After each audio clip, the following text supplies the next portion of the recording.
Welcome to bird media. నేను మీ పవన్ కృష్ణమూర్తి. అప్పుడప్పుడు కొన్ని అద్భుతాలు జరుగుతూ ఉంటాయి. ఎంతో మంచి మంచి చేశారు ఇలాగా అన్నటువంటి పాయింట్ని మెన్షన్ చేసిన తర్వాత మరి ఇలాంటివి కూడా ఎందుకు వస్తాయి అనేది తెలియనటువంటి ఒక పరిస్థితి హైదరాబాద్లో జరిగినటువంటి ఒక వింత ఘటన అని చెప్పుకోవచ్చేమో. ఇదంటే వీళ్ళు ఏం చేద్దాం అనుకుంటున్నారో తెలియనటువంటి ఒక పరిస్థితి. మల్కాజ్గిరి పోలీస్ నిన్న ఒక ట్వీట్ వేశారు. సుమతి గారిని, డీసీపీ ఎల్బీ నగర్ గారిని వాళ్ళని ట్యాగ్ చేసి ఏంటంటే, rules must be followed, public order protected. LB Nagar PS booked a case against a person for operating his tiffin centre beyond permitted hours.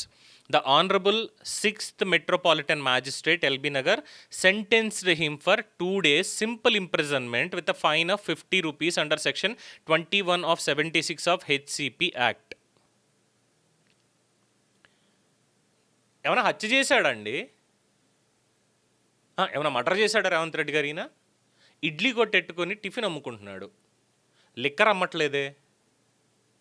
అర్ధరాత్రి దాకా ఎక్కడెక్కడ 24/7 లిక్కర్ దొరికే ప్లేసులు కూడా ఉన్నాయి. ఒకసారి సిటీలో రాత్రి ఏమైనా మఫ్టీలో వస్తే తీసుకెళ్ళి చూపిస్తాం సార్, చాలామందికి తెలుసు అది. మరి వాళ్ళ మీద కేసులు ఎందుకు లేవు? ఎందుకని లేవు వాళ్ళ మీద? చాలా చోట్ల పొద్దున్న తెల్లవారుజామున 4:30-5 గంటల దాకా కూడా పొద్దున్న ఓపెన్ చేసింది, అక్కడ దాకా బిర్యానీ సెంటర్లు నడుస్తున్నాయి, అనేక షాపులు నడుస్తున్నాయి. మరి ఎందుకు పాపం ఒక నిరుపేద ఇడ్లీ కొట్టు నడుపుకునేటువంటి ఒక టిఫిన్ సెంటర్ మీద 2 రోజులు జైలు, 50 రూపాయలు జరిమానానా? దేనికి సార్? దేనికని? పైపెచ్చు గతంలో హైదరాబాద్ని ఏమన్నారు? 24/7 నడిచే గ్లోబల్ సిటీగా, నైట్ ఎకానమీకి నిలయంగా మారుస్తాము అని మీరిచ్చినటువంటి మాటే. చిరు వ్యాపారులు, ఈ టిఫిన్ సెంటర్ల వాళ్ళు, ఫుడ్ సెంటర్ల వాళ్ళు మీరేమీ ఇబ్బంది పడొద్దు, ఈ 24/7 హైదరాబాద్లో యాక్టివిటీస్ నడవాలి. ఒక మనకి న్యూయార్క్లోను ఇతరత్ర అనేక చోట్ల నైట్ లైఫ్ అనేది ఉంటుంది కదా, అలాగే హైదరాబాద్ని కూడా అలాంటి నైట్ లైఫ్ దానికి సంబంధించి చేద్దామని మీరు ఇచ్చినటువంటి ప్రకటనే.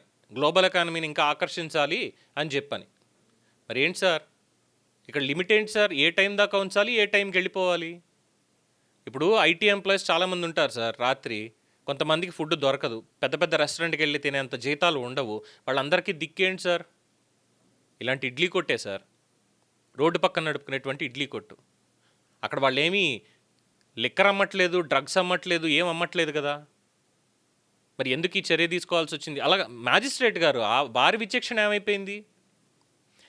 ఎలాంటి వాళ్ళని తీసుకొస్తున్నారా మీరు? నేరం ఇది, ఏమైనా మర్డర్ చేశాడు, ఇంకేమైనా చేశాడు అని చెప్పి పైగా గర్వంగా 2 రోజుల పాటు శిక్ష వేసి 50 రూపాయలు జరిమానా వేశారు. ఎందుకు? సోషల్ మీడియాలో ఏకేర్ గట్టిగా ఏకేసరికి మొత్తం వేసినటువంటి ఆ ట్వీట్ అంతా డిలీట్ చేశారు. What sort of rules are this? ఎందుకు వచ్చింది అంటే వీళ్ళందరూ బేసిక్గా అసంఘటిత కార్మికులు దీని కిందకు వస్తారనమాట. అందుకని వీళ్ళకి చట్టాలు కానీ లేదంటే వీళ్ళకి ఇతరత్ర ఉండేవి ఏవి ఉండవు అనమాట. సో వీళ్ళకి ఏంటంటే ఎవరు ఇంకా శిక్ష వేసినా ఏం చేసినా మూసుకుని పడి ఉండాలన్నమాట. హైదరాబాద్ ఈరోజు ఇంత స్థాయిలో నడుస్తోంది అంటే, ఇంత ఎకానమీ రావడానికి ఇలాంటి వాళ్ళు కూడా కారకం సార్. ఇలాంటి వాళ్ళు కూడా కారకం డెఫినెట్గా. ఎందుకంటే నైట్ షిఫ్ట్లో పనిచేసేటువంటి, ఇందాక చెప్పాను కదా, నైట్ షిఫ్ట్లో పనిచేసేటువంటి వాళ్ళు, లేదంటే ఒక షిఫ్ట్ పనిచేసి మిడ్ నైట్లో బయటకు వెళ్ళే వాళ్ళు, తినడానికి ఎక్కడ ఏం దొరకదు అనుకున్నప్పుడు ఇలాంటి వాళ్ళని ఆశ్రయించి వాళ్ళకి ఆకలి తీరుస్తున్నారు. వాళ్ళు ఏమీ అక్కడ అపరాధం చేయలేదు. సో వాళ్ళు డిలీట్ చేశారు. బట్ డిలీట్ చేసినా కూడా జరగాల్సినటువంటి డ్యామేజ్ జరిగింది ఖచ్చితంగా. యాక్షన్లు ఏమైనా తీసుకోవాలి, స్ట్రిన్యంట్ యాక్షన్స్ తీసుకోవాలంటే కూకట్పల్లి లాంటి ఏరియాలోను, లేదంటే ఎల్బీ నగర్, హయత్ నగర్ రోడ్డు మీద జరిగేటువంటి కొన్ని యాక్టివిటీస్ ఉంటాయి, వాటి దగ్గర తీసుకోండి, చాలా గట్టిగా తీసుకోండి. సుప్రీంకోర్టు రూల్ ఉందనో ఇంకోటి ఉందనో కాదు, అసాంఘిక కార్యక్రమాలు జరగకుండా చూసుకోండి. రాత్రి 1 గంట 2-3 గంటల దాకా కూడా నడిచేటువంటి పబ్బులు, క్లబ్బులు, ఇలాంటి వాటి దగ్గర తీసుకోండి. ఎందుకంటే వాటి వల్ల రోడ్డు మీద రోడ్ రేజ్లు అనేవి జరుగుతున్నాయి. బలిసిన వాళ్ళ కార్లు, బడా కార్లన్నీ కూడా సామాన్యులు గుద్ది చంపేస్తున్నాయి. ఇలాంటివన్నీ చాలా జరుగుతున్నాయి. అందుకని వాటి మీద తీసుకోండి. అంతేగాని కష్టజీవులకి కడుపు నిండా కాస్త ఏదో ఆ టైంకి కాస్త వేడిగా కూడుబెట్టేటువంటి వీళ్ల మీద ప్రతాపం కాదు సార్ ఇది. This is not acceptable at all. Revanth Reddy గారు, దయచేసి ఇలాంటివి మీరు చూడాలి. దీన్ని మానవత్వ పరంగా కూడా చూడాలి. అలాగే ఎకానమీ పరంగా కూడా చూడాలి. మీరు ఎలాగో ఇలాంటి వాళ్ళకి ఉపాధి అవకాశాలు, ఉద్యోగ అవకాశాలు మీరు కల్పించలేరు. వాళ్ళ కుటుంబాన్ని పోషించుకోవడానికి, వాళ్ళ పొట్ట పోసుకోవడానికి వాళ్ళు 24 గంటలు కూడా కష్టపడాలి. ఈ టిఫిన్ సెంటర్ లాంటిదో పెట్టుకునో, లేదంటే బండి మీద వెళ్ళి అమ్ముకునో ఇలాగా. బట్ పోలీసులు గానీ, మిగతా వాళ్ళు గానీ ఇలాంటి వాళ్ళ మీదే పడతారు రాత్రిపూట. ఏం చేయాలి? పోనీ వీళ్ళ దగ్గర గంజాయి దొరికిందనో, లేదంటే వీళ్ళు టిఫిన్ పేరుతోటి మిగతావన్నీ కూడా అమ్ముతున్నారు అనో ఒక కేసు ఏమైనా చూపించండి పోనీ. అలాంటిది ఏమైనా ఉంటే ఒకటి చూపించండి. లేదు, కరెక్ట్గా 11 అయ్యిందా వెంటనే మొత్తం ఇవన్నీ ఆపేసేయండి. రేపు తిండి దొరకాలంటే ఇంటికి వెళ్ళి తినడానికి ఉండదు. ఏం చేయమంటారు అప్పుడు? ఏం చేయమంటారు?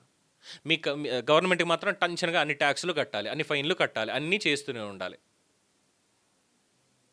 వెతుక్కుంటే బోల్డ్ దొరుకుతాయి సార్ దీంట్లో.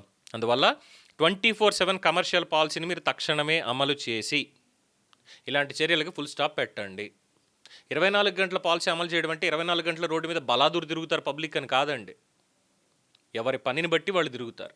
ఎవడి జీవితం పోషించుకోవడానికి వాడు తిరుగుతాడు. 24 గంటలు కష్టపడతాడు, డెఫినెట్గా కష్టపడతాడు. అలాంటి వాళ్ళకి ఆలంబనగా నిలిస్తే అది మంచి నాయకత్వం అంటారు. లేదంటే అందరినీ కలిపి ముంచే నాయకత్వం అంటారు. ఆల్రెడీ అలా ముంచిన వాళ్ళందరూ భవిష్యత్తుకి ఏమైందో మీకు తెలిసిందే కదా. మీరు కూడా అలా ఉండాలి అనుకుంటే ఇగో ఇలాంటి పాలసీలే నడిపించండి.